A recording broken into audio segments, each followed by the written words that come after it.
Shatamanam Bhavati serial episode 1122 22 November 2024 ఏం జరిగిందో చూద్దాం. ఒక స్వామీజీ ఇంటికి వస్తారు. ఊర్మిళ కార్తిక్ బయటికి వచ్చి ఆయనకి నమస్కారం చేసి ఇంట్లోకి ఆహ్వానిస్తారు. ఊర్మిళ కుటుంబం అందరితో ఇలా చెప్తుంది, ఈయన హిమాలయాల్లో తపస్సు చేసే మహిమాన్వితులు.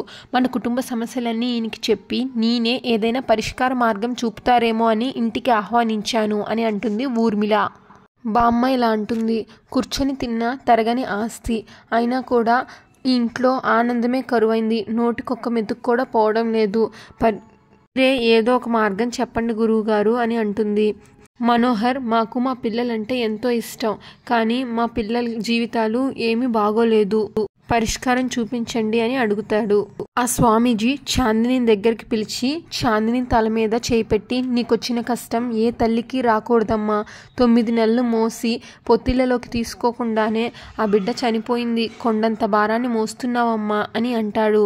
ఆ భగవంతుడు తప్పకుండా నీకు మంచి చేస్తాడమ్మా. జరిగిందేదో జరిగిపోయింది, జరగబోయేది మాత్రం మంచి జరుగుతుందమ్మా అని అంటాడు చాందినితో. ఇంకా ఊర్మిళతో, ఒకసారి నేను ఇల్లంతా చూడాలమ్మా అని అంటాడు. కార్తిక్ స్వామీజీకి ఇల్లంతా చూపిస్తాడు. ఆ స్వామీజీ ఇల్లంతా పరిశీలనగా చూస్తాడు. అప్పుడు ఊర్మిళ దగ్గరకు వస్తే, ఊర్మిళ ఏమైనా మార్గం ఉందా, పరిష్కారం ఉందా, చెప్పండి గురువుగారు అని అడుగుతుంది. అప్పుడు ఆ స్వామీజీ, ఆకు రాలిపోయిందంటే చెట్టే మూడుబారిపోయింది అని అనుకుంటారమ్మా, కానీ ఆ చెట్టు మళ్ళీ చిగురు తొడిగి పచ్చదనాన్ని పంచుతుందమ్మా. అలాగే దుఃఖం నిండిన ఈ ఇంట్లో తొందరలోనే ఒక ఆనందం వస్తుంది. దానికి తగ్గట్టుగా ఒక శుభకార్యం జరిపించాలి. ఆ శుభకార్యం నాందిగా ఈ ఇల్లు మళ్ళీ ఆనంద నిలయం అవుతుందమ్మా. అన్నీ కోల్పోయాను, బాధల్లోనే కూరుకుపోయాము అని నిరాశలో నుండి ఆనందం వచ్చే సూచనలు ఆ భగవంతుడు చూపిస్తున్నాడమ్మా. అందుకే ఇంటికి పచ్చతోరణాలు కట్టాలి, పూలదండలతో ఈ ఇంటిని అలంకరించాలి. ఈ ఇంట్లో ఒక వేడుక జరగాలమ్మా. ఆ శుభకార్యమే మళ్ళీ ఇంట్లోకి శుభ ఫలితాలను తీసుకొస్తుందమ్మా అంటాడు ఆ గురువుగారు. ఆ శుభకార్యం ఏంటి అనేది ఆ భగవంతుడు తప్పకుండా మీ ఆలోచనకే తీసుకొస్తాడు అని గురువుగారు అంటే, అప్పుడు ఊర్మిళ, చాలా సంతోషం గురువుగారు.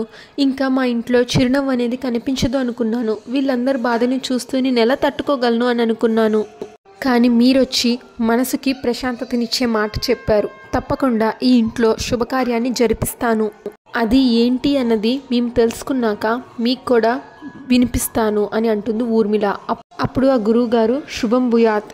చూడు తల్లి, భగవంతుని నమ్ముకున్న వాళ్ళకి, పరోపకారం చేసే వాళ్ళకి తాత్కాలికమైన బాధలు ఉంటాయేమో కానీ శాశ్వతమైన బాధలు ఆ భగవంతుడు ఎప్పుడూ రానివ్వడు. మీ ఇంట్లో ఏ మంచి అయితే జరగాలి అని మీరు కోరుకుంటున్నారో ఆ మంచి తప్పక జరుగుతుందమ్మా. వస్తాను అని అక్కడి నుంచి వెళ్ళిపోతాడు. ఇంకా భాను రూమ్లో డల్గా కూర్చొని ఉంటుంది. పనావిడొచ్చి, రాధమ్మ గారు, పెద్దమ్మ గారు భోజనానికి పిలుస్తున్నారు అని అంటే, నేను తర్వాత తింటాను జ్యోతి, నువ్వు వెళ్ళు అని అంటుంది భాను. అదేంటమ్మా, అందరూ కలిసే తినాలని పెద్దమ్మ గారు ఎప్పుడు చెప్తూ ఉంటారు కదా, మీరు తర్వాత తింటా అంటారేంటి అని పనావిడ అడిగితే, అప్పుడు మురారి వచ్చి, జ్యోతి తనని నేను తీసుకొస్తా, నువ్వు వెళ్ళు అని వస్తాడు. మురారి భానుతో, నువ్వు అవుట్ హౌస్లో ఉన్నంత మాత్రాన బయట మనిషివి కాదు, ఈ ఇంటి మనిషివి, మా మనిషివి, నా మనిషివి. నువ్వు అందరితో కలిసి తిన్నప్పుడే ఈ ఇంట్లో నీ స్థానం అలాగే ఉంటుంది.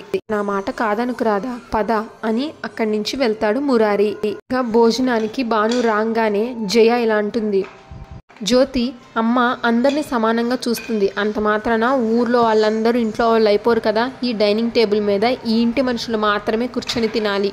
ఈ ఇంటికి ఏ సంబంధం లేని వాళ్ళకి 4 మెతుకులు అయితే పెడతారు కానీ డైనింగ్ టేబుల్ మీద మాతో కూర్చొని తినే అవకాశం ఉండదు అని అంటుంది జయ. మురారి, అక్క, రాధ మన ఇంటి మనిషి అని అంటాడు.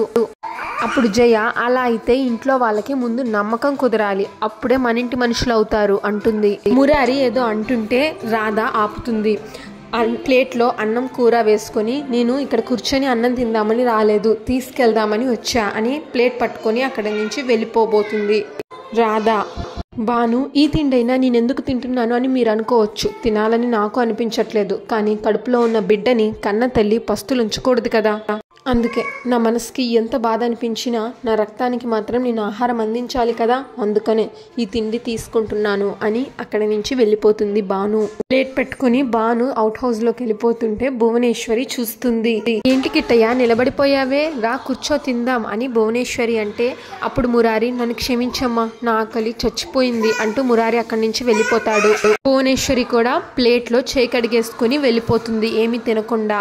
భాను అవుట్ హౌస్లో ఏడుస్తూ అన్నం తింటుంది.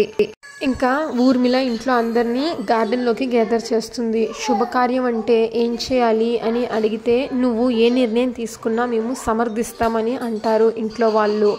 బామ్మ పచ్చతోరణం అంటే కళ్యాణం, కానీ కళ్యాణం ఎలా చేస్తాము అని ఆలోచిస్తారు. పార్దు వచ్చి గుడిలో 1000 మందికి అన్నదానాన్ని కట్టాను, ఇంకా ఎక్కడైనా అన్నదానాలుంటే డబ్బులు కడతాను, వాళ్ళందరూ మనల్ని దీవిస్తే ఏదో ఒక మంచి జరుగుతుంది అని అంటాడు ఊర్మిళతో. అప్పుడు ఊర్మిళ సీరియస్గా, ఒక్క నిమిషం పార్దు, నా ఇంట్లో నేనే నిర్ణయం తీసుకున్నా నా వాళ్ళందరూ సమర్థిస్తారు, ఈ విషయంలో నువ్వు ఎక్కువగా ఇన్వాల్వ్ అవ్వకపోవడం మంచిది అని అంటే పార్దు షాక్ అవుతాడు. అదేంటత్తయ్య మీ ఇల్లు అని అంటున్నారు, అంటే ఇది నా ఇల్లు కాదా అని అంటాడు పార్దు. నన్ను పరాయివాడిని చేసినట్టు మాట్లాడుతున్నారు అని పార్దు బాధగా అంటే, నువ్వు పరాయివాడివి అని నేను అనటం లేదు, కానీ ఇంటికి సంబంధించిన ఏదైనా ఒక నిర్ణయం తీసుకునే హక్కు మాకే ఉంటుంది అని చెప్తున్నాను అని అంటుంది ఊర్మిళ. విషయాలు బాధ అనిపించినా కఠినంగానే చెప్పాలి, అప్పుడే ఎదుటి వారికి అర్థమవుతుంది అని ఊర్మిళ అంటుంది. నువ్వు ఇంకా చిన్నపిల్లడివి కాదు, నేను చెప్పేది నీకు అర్థమైంది అనుకుంటాను అంటే అప్పుడు పార్దు, అర్థమైంది అత్తయ్య, మీనే నిర్ణయం తీసుకున్నా నేను కాదనను, మీ మాటకు కట్టుబడి ఉంటాను అని అంటాడు పార్దు. ఇంకా మురారి ఒంటరిగా ఆలోచిస్తూ ఉంటాడు ఆకాశంలోకి చూస్తూ. వాళ్ళ బావ వచ్చి, మురారి ఏంటి ఒంటరిగా నుంచొని ఆలోచిస్తున్నావు అంటే అప్పుడు మురారి, నేను ఒంటరినే బావా, నా సమస్యలకు పరిష్కారం దొరికేంత వరకు నేను అందరిలో ఉన్న ఒంటరినే, ఏం చేయాలో ఎలా ముందుకు వెళ్ళాలో ఏమీ అర్థం కావట్లేదు, ఏం చేయాలో అర్థం కావట్లేదు, ఎలా ముందుకు వెళ్ళాలో అర్థం కావట్లేదు అని మురారి అంటే వాళ్ళ బావ, నిన్నెప్పుడు ఇలా చూస్తాను అని అనుకోలేదు మురారి. అప్పుడు మురారి, రాధ జీవితం ఒక ప్రశ్నార్థకంగా మారుతుంది, తనేంటో తను తెలుసుకోలేని ఒక మనిషిని, తన తప్పేం లేకపోయినా అందరూ తనని తప్పుపడుతున్నారు, కొంతమంది కావాలనే రాధని ఇబ్బంది పెడుతున్నారు, అయిన వాళ్ళతో తగువ పెట్టుకోలేను, అలా అని రాధ బాధపడుతుంటే చూస్తూ ఉండలేకపోతున్నాను అంటాడు మురారి. మురారి, నాకు ఒక ఆలోచన వచ్చింది అని వాళ్ళ బావ అంటే, చెప్పు బావా అని అంటాడు మురారి. ఇక్కడి నుంచి ఏ సమస్య లేకపోయినా రాధ వెళ్ళిపోయింది అంటే దానికి కారణం ఏంటి అని మనం అన్వేషించక్కర్లేదు, కానీ వెళ్ళిన రాధ తిరిగి గర్భవతిగా వచ్చింది, దానికి కారణం ఏంటి అని మనం తప్పకుండా అన్వేషించాలి అంటాడు. నిన్ను ప్రేమించిన రాధ నిన్ను కాదని ఎందుకు అనుకుంటుంది, అసలు మీ ప్రేమలో అపశృతి ఎక్కడ దొర్లింది, ఇదంతా తెలుసుకునే ప్రయత్నం నువ్వెందుకు చేయడం లేదు అని అడుగుతాడు. అప్పుడు మురారి, నా ప్రేమని రాధ మర్చిపోతుందని కానీ నన్ను కాదని ప్రేమని ఇంకొకరితో పంచుకుంటుందని కానీ నేను కలలో కూడా ఊహించలేదు బావా అని మురారి అంటాడు. రాధ ఏంటో నాకు పూర్తిగా తెలుసు కాబట్టి నా రాధ ఇలా ఎందుకు మారింది అని ఆలోచిస్తున్నాను, ఏమన్నా అడుగుదామంటే తనకేమో గతం గుర్తులేదు, ఎక్కడో ఏదో పొరపాటు జరిగింది, అది చెప్దామనే రాధ నా దగ్గరకు వచ్చి ఉంటుంది, కానీ ఆ రోజు గొడవల్లో బలంగా తగిలిన గాయం వల్ల రాధ గతం మర్చిపోయింది. అప్పుడు వాళ్ళ బావ, నా ఉద్దేశం ఏంటంటే అంటే నాకు అర్థమైంది బావా, నువ్వు రాధని సొంత చెల్లెల్లాగా చూస్తున్నావు, తన విషయంలో నువ్వు తప్పుగా ఆలోచిస్తావని నేను అనుకోను, కానీ ఒకటి బావా, నిజంగా రాధ ఎవరితో అయినా జీవితాన్ని పంచుకొని ఉంటే తను ఇన్ని రోజులు దూరంగా ఉన్నందుకు తన్ని వెతుక్కుంటూ ఎవరో ఒకరు రావాలి కదా, రాధ గురించి ఎవరైనా ఎంక్వైరీ చేస్తున్నట్లుగా మనకి ఒక్క ఆధారం కూడా కనిపించలేదు, అంటే ఎక్కడో రాధకే తెలియని పొరపాటు ఏదో జరుగుండొచ్చు తప్ప తను నా నుంచి విడిపోవాలని కానీ అనుకొని ఉండదు, అందుకే నేను ఆ ప్రయత్నం చేయలేదు అని అంటాడు మురారి. కానీ ఒక్కటి బావా, డెలివరీ టైంలో తనకి గతం గుర్తొచ్చే అవకాశం ఉందని డాక్టర్ చెప్పారు, అలాగాని తనకి గతం గుర్తొస్తే నా నుంచి రాధ ఎందుకు వెళ్ళిపోయింది అన్న నిజాన్ని బయటికి రాబట్టచ్చు, అందరికీ అప్పుడు నా రాధ ఏంటి అని అర్థమవుతుంది, అమ్మకు కూడా నా రాధ ఏంటి అని చూపించి తను నా నుంచి వేరు కాకుండా కాపాడుకోవాలనేదే నా ఆశ అని అంటాడు మురారి వాళ్ళ బావతో. అప్పుడు వాళ్ళ బావ, నువ్వు బాధపడుతుంటే నాకు బాధ అనిపిస్తుంది, నీ ప్రేమ ఫలించాలని నేను ఎప్పుడు కోరుకుంటాను, ఆ అమ్మవారి దయ వల్ల అది తొందరగా జరిగితే బాగుంటుంది అని అంటాడు. ఇంకా ఊర్మిళ దేవుడి దగ్గర దండం పెట్టుకొని ఆ తర్వాత ఇంట్లో అందరినీ పిలుస్తుంది. అందరూ వస్తారు. ఏంటి ఊర్మిళ అందరినీ ఎందుకు పిలిచావు అని బామ్మ అడిగితే, ఈ ఇంట్లో ఒక శుభకార్యం జరిపించాలనుకుంటున్నాను, దాని గురించి మీ అందరికీ చెప్దామని పిలిచాను అంటుంది ఊర్మిళ. అందరూ ఇప్పుడు ఏం శుభకార్యం ఉంది చేయించడానికి అని అడుగుతారు. అప్పుడు ఊర్మిళ, మనందరం ఒకే ఆలోచనలో ఉన్నాం, ఒకేలాగా ఆలోచిస్తున్నాం, అందుకనే మనం ఈ ఆలోచనల నుంచి బయటికి రావాల్సిన అవసరం ఉంది. గురువు గారిని పిలిపించడానికి కూడా కారణం అదే. ఆయన ఒక పరిష్కారం చెప్పారు. ఇంకా అది ఏంటి అన్నది మన ఊహకే వదిలేశారు. ఈ ఇంట్లో శుభకార్యం జరిపించమన్నారు. ఈ ఇంట్లో పచ్చతోరణం కట్టాలన్నా, మళ్ళీ సంతోషాలు రావాలన్నా మనం జరగవలసింది కార్తిక్ పెళ్ళి. అందరూ షాక్ అవుతారు. కార్తిక్, ఏంటమ్మా నువ్వు మాట్లాడేది? నాకు పెళ్ళేంటమ్మా అని అంటాడు కార్తిక్. అప్పుడు ఊర్మిళ, అవును కార్తిక్, మా అందరిది ఒక కష్టం అయితే నీది ఎవ్వరూ తీర్చలేని కష్టం. మా అందరికీ 4 ఓదార్పు మాటలు చెప్తే కాస్త కూస్తో భారం తగ్గినట్టు అనిపిస్తుంది, కానీ నీ భారం తీరడానికి నాకు ఇంతకు మించి మార్గం కనిపించలేదురా అంటుంది ఊర్మిళ.